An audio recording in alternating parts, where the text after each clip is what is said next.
Yankees, Red Sox, Blue Jays at the top of the AL East, but will it be for long?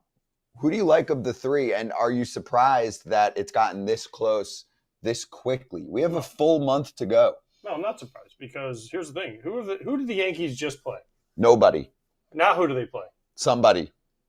The Astros, right? They did Jays. They run the gauntlet for the next 2 weeks is a gauntlet for them. Yeah. Astros, Jays. It's all first place teams, isn't it? So Astros for 3, then Uh-huh. they're home against the Jays for 3.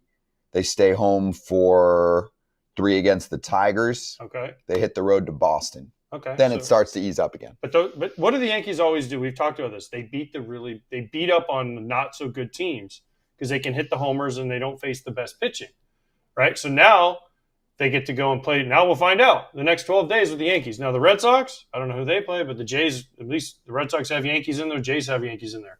So in the next 2 weeks, we'll know. Am I surprised? No, I'm not surprised by this at all. Because the three teams, the Jays were on such a rocket ship for such a long time. They got that lead, and now it's kind of okay. They're still playing okay, but they're coming back to the pack a little bit. But I still right now like where the Jays are at. I like their starting pitching. I just think that they're in a good spot. So we'll see where they end up. I mean, they're 2 up in the wild card on the Yankees, 3 up on the Red Sox. So we'll see. And they have a bullpen problem, Kratz. They do, but I still like their bullpen. I was really hoping for them. Yimi Garcia would make it back. It's not going to happen. I mean, just the back two guys. I mean, just the end two guys. Nance has been throwing well. He blew it yesterday. Hoffman is good.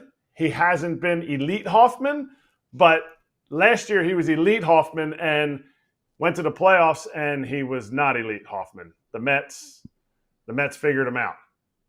But to me, when you have Louis Varland, who had a great outing his last outing against the Brewers, but the 2 weeks prior, maybe he's still trying to get his feet wet with the Blue Jays. Maybe he's still, not understanding how they're approaching hitters the same way. It's not always just a linear move across the board. To me, you have to look at this month of September will obviously tell where the Blue Jays are going to be. This bullpen has an advantage over other bullpens that are struggling right now. Their starters usually give them length. These guys that go out there, they're giving them length, 6, 7 innings. So they're not just getting burned out. And hopefully Schneider can find a guy like Louis Varland some extra, softer landing spots to not have to come in a one-run game. Yeah, they're frustrated with Varland because they feel like the stuff is there. Yeah. He's just not getting the results. Hoffman, on the other hand, AJ, has given up 14 home runs this year. He's got an 85 ERA plus after a dynamite couple seasons before this in Philly in 23 and 24. Do you trust him?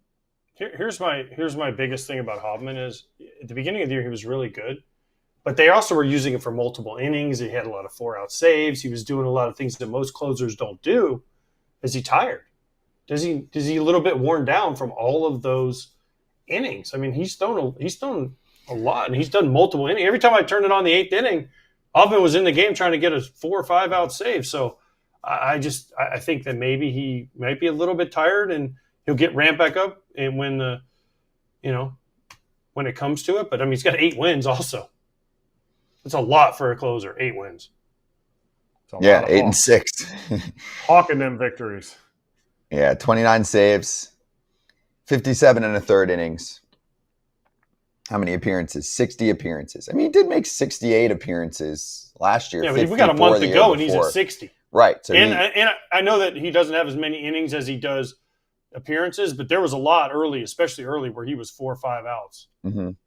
When they were really trying to figure it out. So it's curtailed a little bit, but still, it's he might be a little tired. Who knows? We'll see. But listen, September 1st, September 2nd now, adrenaline kicks back in. It's time to go. Okay. They picked up Isaiah Kiner-Falefa, the Blue Jays did. They also booted Eric Lauer to the bullpen for now. That'll help the bullpen if he looks like he did as a starter, Kratz. For sure. You hope his stuff translates, maybe even ticks up.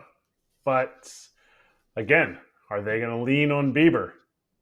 Is Bieber even making that playoff rotation? I get it. He's had 2 great starts. but Lauer's got to be down there ready to go because he was kicking it in the rotation. It's got to be a knock to his, not to his ego, but just he's got to be pissed off about it because he was throwing well. Which team is the bigger threat, the Red Sox or the Yankees?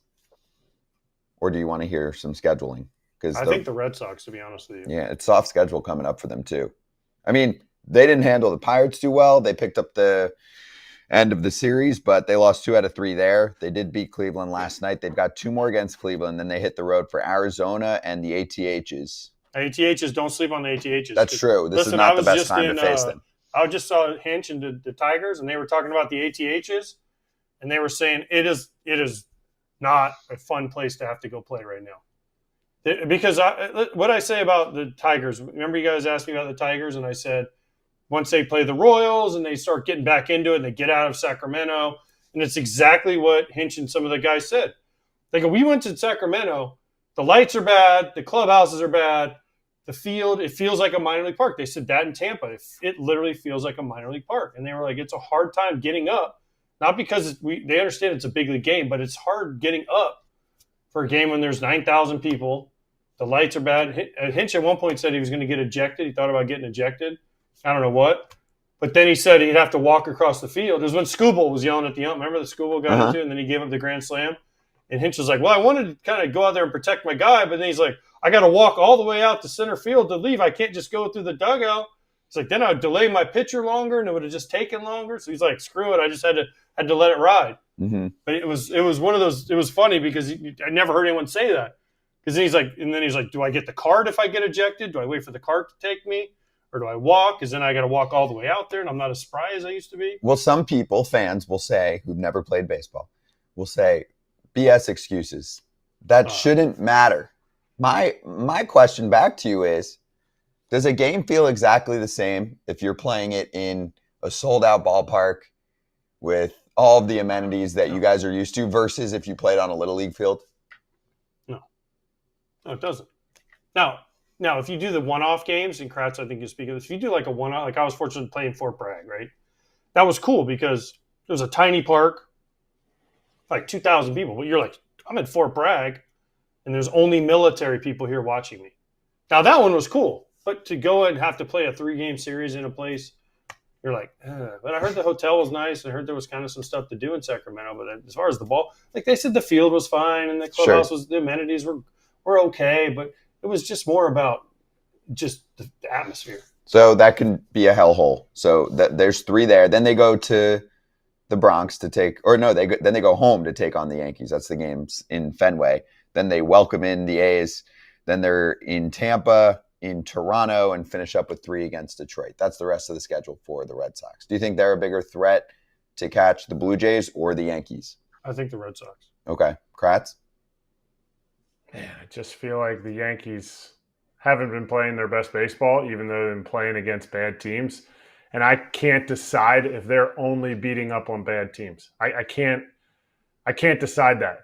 But then when they face a good pitcher and that pitcher carves them up because he can hit the locations that these home run hitters don't hit, then my mindset changes.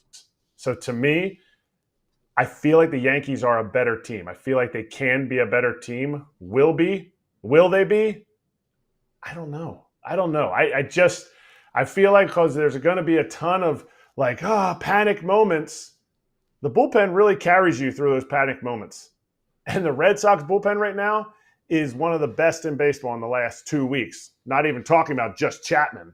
What he's doing is historic. But I guess today I'm still leaning towards the Yankees. But I could be easily convinced to lean towards the Red Sox having the best chance. But I don't think anybody catches the Blue Jays. Peyton Tolley looked good too the other day for the Red Sox. It's a nice little addition. You should have broke that. Why did we rotation. not break that? Why did we not break that call up, by the way? What do you mean? Didn't we have the inside scoop on that one? The inside scoop? You mean Ken Rosenthal's segment on FT? Yes. Ken broke it. He scooped us. Got us.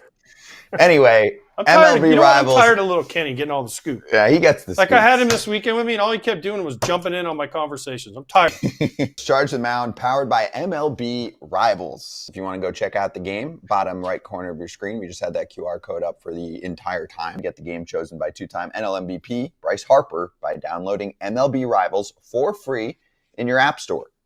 In baseball, one thing defines your legacy: the Hall of Fame, a place reserved for immortals, the chosen few who have sacrificed, fought, and bled for the game. Harper with a rainmaker! With every swing, every play, every challenge faced. Harper is not happy about that. It's about achieving greatness that echoes through time. And now is your time to rise to the challenge, chase immortality, and become a legend. Download MLB Rivals.